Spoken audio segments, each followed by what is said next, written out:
صل قائما وان لم تستطع فقاعدا رواه البخاري.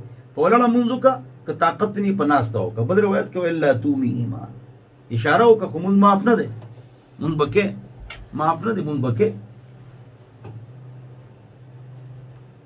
امس کی مسستی کو مروا اولادکم بالصلاه اذا بلغوا 7 وضربوهم بها اذا بلغوا 10. اولاد ته مانځه حکم ورکړي چې دا وکړو شي او کنه کینو وی وه او دله سوکالو وی وه. الله اکبر الله اکبر.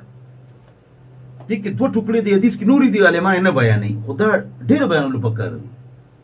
درېمه ټوکړه د حدیث کې دا الفاظ خدا شان نه دي او الفاظو کې فرق شته چې دله سوکالو شنو بسترې جدا کې دله سوکالو ماشوم او ماشومه با روډ سره یا دو کسان دله سوکالو ونسملی یو بستر کې او موږ سملو او دا غلطه خبره ده.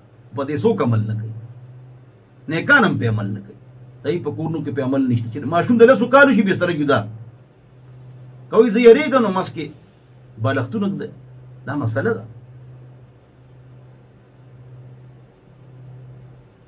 او سرمه ټوکړه دا ده چې بالښ شي واده ولا وکړي چې بالغ شي واده ولا وکړي. زما زوی د 21 سالونو واده مې ولا وکړ نو بل د 18.5 سالونو واده مې ولا وکړ د لور مې د 19 کالو واده مې ولا وکړ ابل مې بل لور ورکړه د 14.5 سال. په دې څوک عمل کوي جنکه 25 سالو شي هم پکې نخرې کوو او څو نقصانات شي او موبایل مو ولا ورکړي او چې لاټه چې نو واوا نو په شرمونو مو شرم کیسه ختمه وای ساده ودونه کوي ساده پروګرامونه کوي. ان اعظم النکاح برکتا ایسرها مؤونه هغه واده ډیر با برکت چې پاغه کې خرچي کوي بس صرف او صرف ولیمه کوي نور یو کار ما کوي.